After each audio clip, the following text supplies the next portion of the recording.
A single idea from the human mind can build cities. An idea can transform the world and rewrite all the rules. These are the words of an American actor and film producer, Leonardo DiCaprio.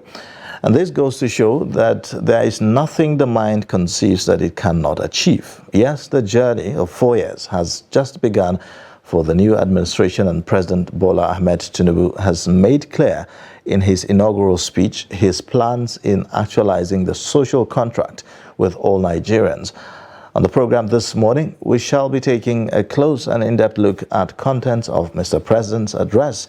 And to dissect this, we have Professor Hamid Ozohu from the University of Abuja, Ozohu Suleiman from the University of Abuja, joining us to talk about this, and also a public affairs commentator, Malam Sadiq Abubakar. Thank you so much for joining us on Daybreak this morning. Thank you. Good service. Yes.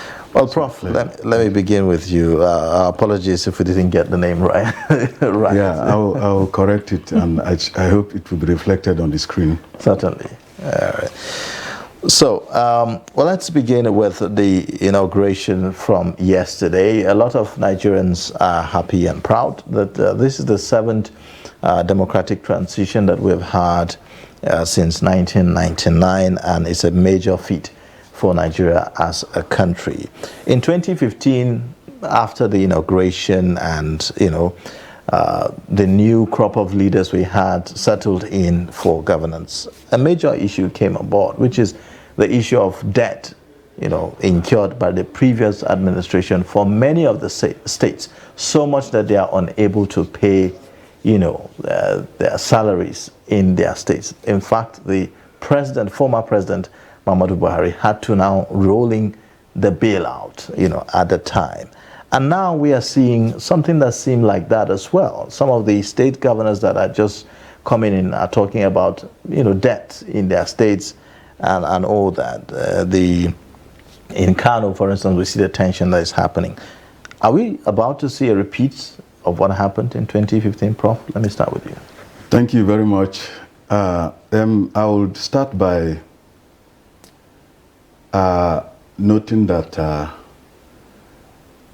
the successful transition to another set of leaders, yesterday, is a significant milestone in our democratization process. It reminds me of the mood of Nigeria in 1960, shortly after independence. It was a mood that was greeted with great expectations, that the colonial masters have departed and they were expecting our people to do a lot for us. But the difference between that mood and the one we had experienced yesterday and we're still experiencing now is not about political independence from colonial masters. It's about great expectations that we'll have a new set of leaders that will turn around the fortune of this country against the backdrop of what the country had experienced in the last couple of years. You can call it independence from mass poverty. That is one of the expectations. You can call it independence from widespread insecurity. You can call it independence from rising unemployment. You can call it independence from spiraling inflation. The list of expectation is endless. And for me, therefore, while I do not envy Tinubu and the men he's going to bring on board to assist him, I share in these expectations. And it is my wish that they will be able to do something significantly different from what we had experienced. Now, the question concerning debt is just one of the many challenges that the new administration has inherited. And what played out in Kano is understandable against the backdrop of the hostility between the Kwakwanso-led NNPP and the Ganduje-led APC. That is understandable. Many such, issues are taking place in many other states. Almost all the states, like you have rightly said, the new administration are coming into inherit debt. Even Nigeria is indebted. So we can call this period or this decade a decade of debt crisis. Well, which is a good place for me to throw the next question to Malam Sadiq. I mean, Prof talked about the expectations that Nigerians are having on this government. How realistic is it really? Some of the promises that have been made. Would you say that the previous administration have laid the grounds that these expectations can actually be met under President Bola Tinubu, given the fact that, we talk about debts now, for instance? Yes, I also want to start by agreeing to what Prof says of the expectations, and I think that is why the campaign slogan for the newly sworn in government was a renewed hope, because of all expectations, Nigerians have always end up falling behind whatever they have expected, like he's rightly said, from the colonial departure and the face of democracy in Nigeria to where we are at the moment. But what's different about these expectations are, to make a center stage, precisely with the debt, I think I was here 2 weeks ago to still discuss about the rising crisis before even this pronouncement. Already states like Benue, Sokoto, and others have already started complaining, even before the handover proper, of variations in contracts rising, which is more technically sound. But in the case where appointments are made out of contest in order to frustrate the incoming administrations, you've not done appointments for maybe employing people to the system that is going to cater, the repercussions is going to still count on what is the general output of what is expected to service those people. On debt, she said, we hardly could believe in every reasonable government. It's either one of the aspects in which the inaugural speech says, he said, we are about to be reconscientized into a credit-based economy than totally dependent on issues, because during the campaigns, he says in one of the speech, and I could rightly, he says, if credit was a crime, then a state like United States of America should be one, because they exist and live their life on credit cards precisely, which is to say, if there's a credit-based system, debts are never going to be an issue of discourse. That on the other side, but on a very realistic side, every aspect of Nigeria from 1999 till date, you will always check, there've always been an increase in the debt profiling of an outgoing administration. It's how well, and it's how well you even end, because even at last week, before the valedictory section, the FEC was still demanding some of money being borrowed to actualize some of the activities. But what we keep saying is that where we are going, from the expectations till where we are at the moment, then we will end up believing that a renewed hope is possible in expectations, because if there are no expectations, there shouldn't be reasons to govern people. Expectations make a govern who is expected to govern. Okay, talking about expectations, because the president made a lot of promises, and Nigerians, while some people are hopeful, due to the mandates of the president, other people are skeptical, because we've seen, his predecessors coming in with the same promises. I'll give you electricity, I'll give you this, I'll give you security. But especially security, it deteriorated way, in the former administration rather. Because it started, would say, from Jonathan's administration, but then during the Buhari's tenure, it became worse. And even before the transition, that's after the election, it increased, it multiplied. Talking about the Kaduna the Benue State, where there is a lot of massive killing, the Plateau State, with little or no motivations, because people are, the police are still probing on the causes of all this. And the president is saying that that would be his top priority. Now I'm going to throw this to Apoka, because I want the prof to go deep on it, but I want to hear your take on it. How do you think the president is going to handle these situations? Because he made a promise of increasing the numbers of security personnel and firearms and all that. Will all that be enough? Yes, it's the line that's even more important is where he said, on the line in capital sites, the doctrine and architecture of the security is the basis at which he's going to build on firepowers and also the resourcefulness of those service or whatever that we have that takes in or take care of the security. But I also want to underline a line that in the basis of security placements, where and how are the extent of terrorism, the act of terror itself, because when he started, he said he is geared, or the newly sworn in administration, it's geared to guide the country against terror, and also building on changing the doctrine and architecture of the whole of the security apparatus.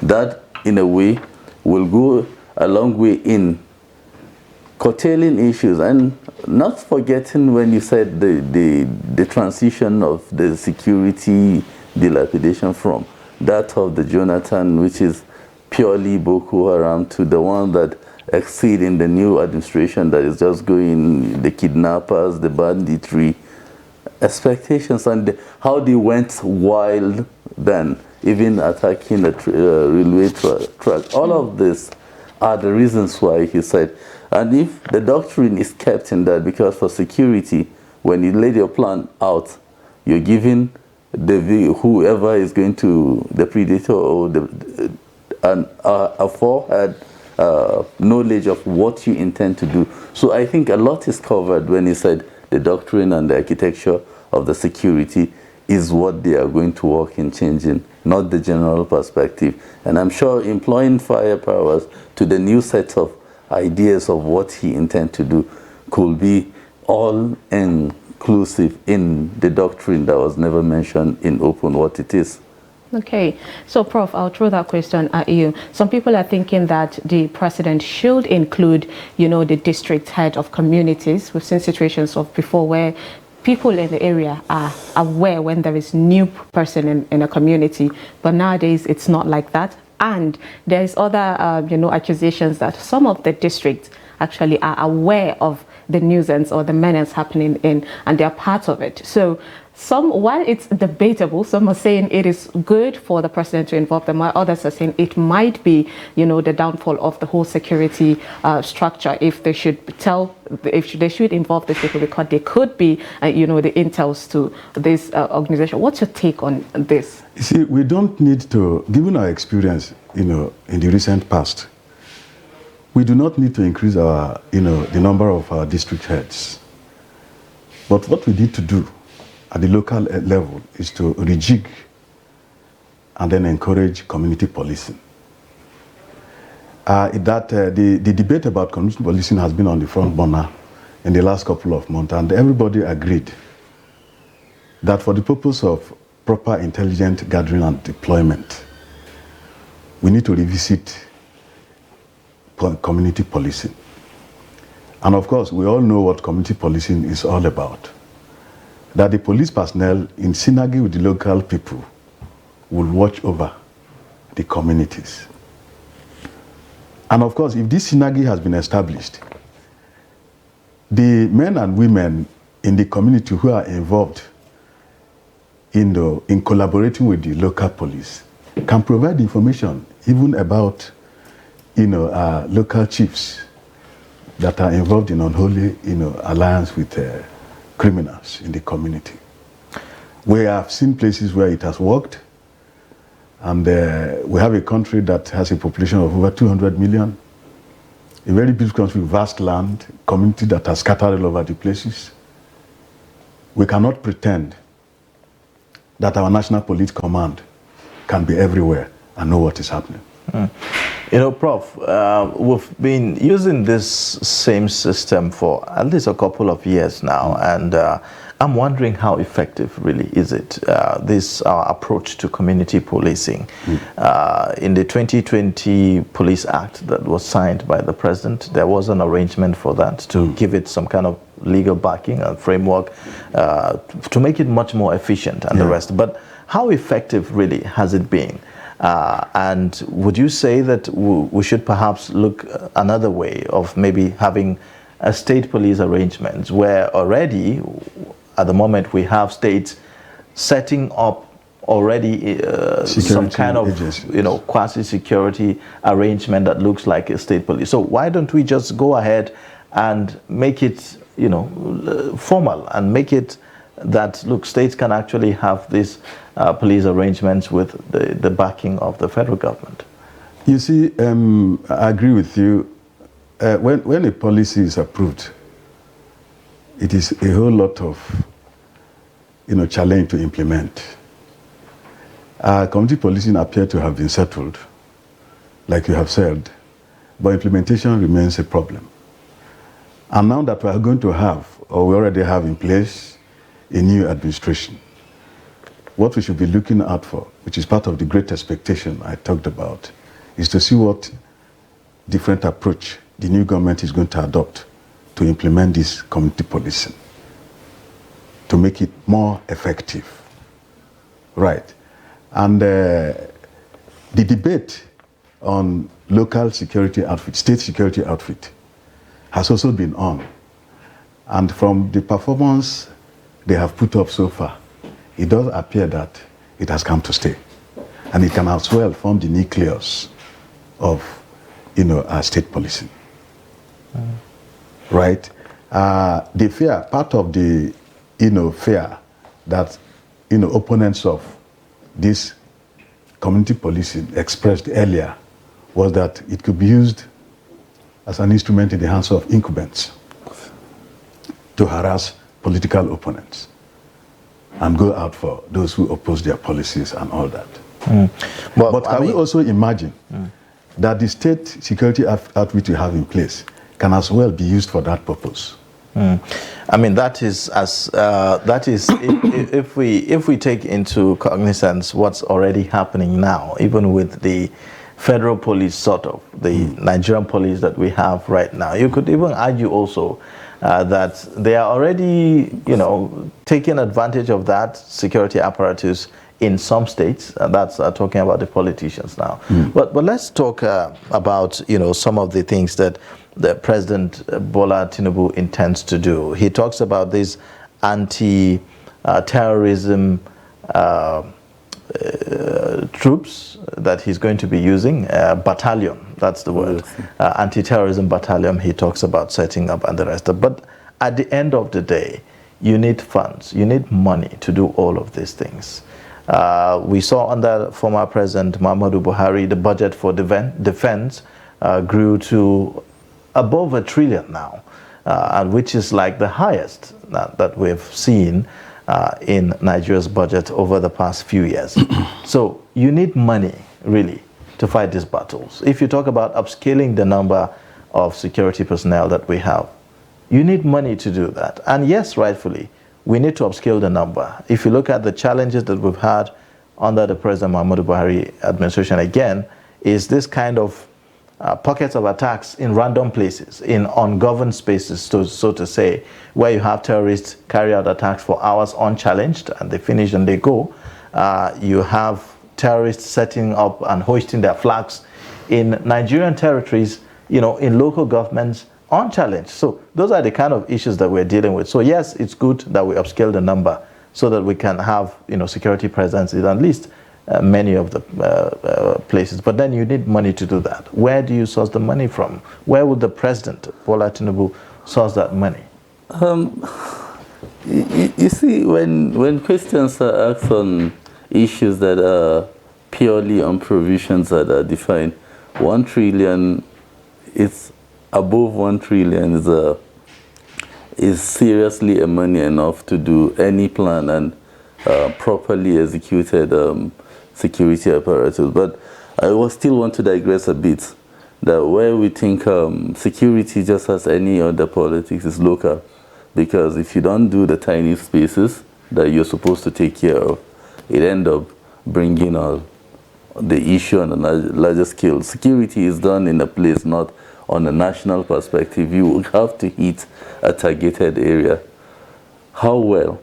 And I think by signing the 2020 Police Act that you said, one of the reasons why the police state policing was identified was in furtherance to also justify what the community policing, which is, if you check at the reasons, I'm from FCT, I want to cite an example, like in the recent terrorist or kidnapping activities. At the end of the day, people that came to our aids were local vigilantes. How much are they paid? On a very sincere note, you will see it's talking, but they are more result-oriented. How are we ready to institutionalize those that are already on their level, operating and giving results, than when you make instances of someone who doesn't even give result and yet he's paid continuously? As much as they are to complement numbers, like I said, if the doctrine and the architectures are going to come in form of this local policing, advancing those vigilantes that have been on ground for years, and bringing people more to study the area within them, because I feel out of contest, one of the major security challenges that I've always said is you can't bring someone from Edo to come and be in Kwali in the name and know the terrain, what is in that unfamiliar environment. It's definitely one of the key reasons, and for the reasons that they've always make it in Nigeria, it's you end up seeing police being posted around, so you are not even acquainted with the positions you're trying to take care of the security. How realistic or unrealistic that could be. These are part of the reasons why we said if the architectures and the whatever that is going to come newly, let it be a base that is known to the people that are trying to secure the place. The first instance of getting the security, that's why you have different in America, you have a homeland security. Why is it called a homeland? It's because it's kind of home base. It knows the terrain it operates on. And because of that, they are more result-oriented and they pick up pockets crimes. They pick up because they are quite aware of the environment. That alone should go a long way, because if you put on this pocket, those small entities, and you put them in entirety, if they are taking care, believe me, you won't hear of crimes that you hear, because areas that are hit are not normally city, they are local. Like the last kidnap, where they kidnapped in a night 100 and something plus in our Yawuti, is a very primitive area. You'll be wondering how did it happen? Yet they went. All right. Well, we saw how this issue of security that we're talking about affected our food production. Agriculture was greatly affected. Farmers were unable to go to the farms. As a result, it has been a major concern for former President Muhammadu Buhari. I mean, he doesn't miss an opportunity to talk about how he earnestly wants farmers to go back to the farms. Today we talk about food inflation at over 22%, and you know, all kinds of things. How do we guarantee safety of farmers in this instance, so that we can have them go back? Yes, a lot of promises by President Bola Tinubu, where he said agricultural hubs will be created all throughout the nation. He talks about storage facilities for farmers across the country. He talks about livestock, modern practices that will be introduced to farmers, and the rest to curb the issue of farmer herder crisis as well. So we see how interlinked this issue of security is to our agricultural sector. What must we do? What must President Bola Tinubu do to guarantee safety of farmers, to boost our food production? Well, you see, Nigeria, we are in a very dear situation. So dear that critical sectors are competing for attention. Attention in terms of funding and, policy. You asked earlier that where is money? Where is he going to get fund? And my take is that, given his background as an accountant and the feat he has achieved in Lagos State for 8 years, he's in a very good position to address that issue. But we have an inkling of what he's likely to do in the inaugural speech he gave yesterday. He said fuel subsidy is gone, and that he's going to free fund, running into trillions to fund other critical, sector. But you see, one area that I want to appeal to the media to pay attention to, because that area is already causing embarrassment, is that the media should tell Nigerians that subsidy has not been removed. The 2022 budget has been extended to June, and then the capital component is extended to December this year. The fuel subsidy component will terminate in June this year. And then the capital component will run side by side with the implementation of the 2023 budget up till December, before that of 2022 will terminate. So it's important for Nigerians to know that what the president said yesterday concerning fuel subsidy is to reaffirm the new government position on the removal of subsidy. If you go into town today, as early as 5 p.m. yesterday, queues have started resurfacing. And by this morning, we have very long and unimaginable queues around filling station. That is those that have chosen to open. There are many who have decided to hoard what they have left. It's important that the media educate Nigerians and then independent marketers to say, look, this is the implication of the statement made by the president on fuel issue yesterday. Be that as it may, by the time the subsidy is removed, because of course, the debate in the last couple of years, starting in November 2021 on removal of subsidy, is on the side of removal. We can no longer sustain it. But the bad news is that it is going to bring a lot of hardship to Nigerians. Which is why I expect that, having made that statement yesterday, in the shortest possible time, Tinubu should should set up his government. The government has not been set up. When you have ministers and a retinue of presidential aide, you have a government in place.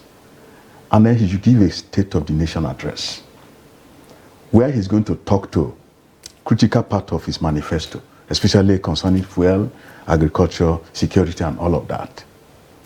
And then by the time the removal becomes operational at the end of June, and money is now being freed from that, we should expect that the solution to funding other critical sector, has been found. Such money, like he said, will be channeled into agriculture, into security. Security is taking so much. At a point, as a policy analyst, I try to refrain from commenting on security, especially if it reminds me of the volume of money it is taking. It's as embarrassing as the fuel, subsidy saga. Right? But of course, we also cannot run away from the fact that it is only a secured environment that can develop. We must spend money on security and then find other creative means to address security issues, reclaimed ungoverned space, by bringing life into those environments so that agriculture can thrive. Okay, Madam Sadiq, the president mentioned, speaking on agriculture, he said that the people, the farmers would get to, sell their crops and get their money, while the consumers, that's Nigerians, will be able to afford it. Now we're talking about price control. Okay, and people are holding on to the president's speech to mean that is what he's saying, because we've seen situations where you'd go to the market and a woman is selling okra will tell you that the dollar, the exchange rate is affecting the price of her okra, which is quite funny. So talking about locally production, we're pushing on agriculture. Would the president should the president, implement, say, a body that would take care of price control? Because we've seen other developed countries do that, and that really helped. But in Nigeria, especially talking about the food, the rice, even though we know that fertilizer and all that affected the farmers, production, but everybody has his own price, and instead of it to become affordable to Nigerians, it became more expensive. Yeah, when you said about the price control, I think it's of importance to note also that in his speech, there is where they call the monetary policies as a heading, where he said to first of all, on a very understanding ground, there is a serious discrepancy or gap between official rates and the saleable black market rate of about 400 to 500, if not exaggeratively 300 at worst case scenario. He now said the CBN first is to work on how to have a unified price, whether it's CBN, whether it's not, because we know that the Central Bank of Nigeria of late have made it a very serious business, venting into BDC's business, because when you get an official rate, even if you're traveling, you definitely know that the gap has created a vacuum in the market, that it fell into where you have even the petty traders telling you of the dollars rates, inflation of it. People would think how unrealistic it is, but it operates because the money that goes in circulation, people still know that a lot of financial analysts says that of the time that there was a change in these currencies, the circulation dollars were more than the currencies created.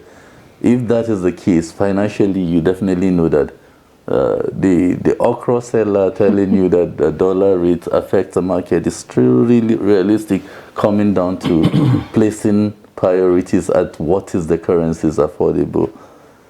That aside, the issue of ruling price has to do with the market operative system. How do we intend to have a market that it's defined, and what kind of preference are we adopting the kind of market we operate? Because that also defines whether there should be a uniform price all over, where you see a price of something ranging from the last border of Nigeria to last border. If we start from there, then we can have reasons to question the operations of why do we have different prices. But for him as the president, saying what he said, like Prof have rightly said, is different. But he alone is the commander-in-chief of the Armed Forces of the Federal Republic of Nigeria. But now, he needs a team to help him work out the modalities of what he wants. But defining his time will give whoever that is coming that he has a stand. And like he said rightly, when a presidential pronouncement is made in Nigeria, the media have a right of making it like understandable to the general populace or doing otherwise. For the fuel subsidy, I heard directly he didn't just say it's removed, but he said on the 2023 budget, there are no provisions for, which is to tell you that whatever he made for the 2022 that is effective till June, still standing. But just in the pronouncement, and he got to the line where he pronounced also that the reason why it should go because it has favored just the rich. And in response to that, they have proved to us that yes, because the poor people have joined the queue also to start waiting now because the president says there won't be subsidy. All right. Okay, well, quite a lot of issues really. But by way of rounding up our discussion, yes, we saw that the president, he was inaugurated, but he was not the only person that was inaugurated yesterday. 28 other governors were inaugurated as well. And so you would expect that the task of governance is across the entire country and the rest of them. And do you think that sometimes we tend to focus more on the national government as to bringing change to the entirety of the country without really looking at the modus operandi and the legal layers, the various layers of government and the expectations at the subnational level as really. So what do you expect? What kind of synergy should we expect, between President Bola Tinubu and the new governors coming on board? Briefly, well, you see, the federal constitutional framework has already been made very clear, the relationship and collaboration that should take place between the federal and state governments. Be that at may, we cannot deny the fact that in our federation, we have a federal government that comes out with policy in which states are expected to take a cue. That's what happens.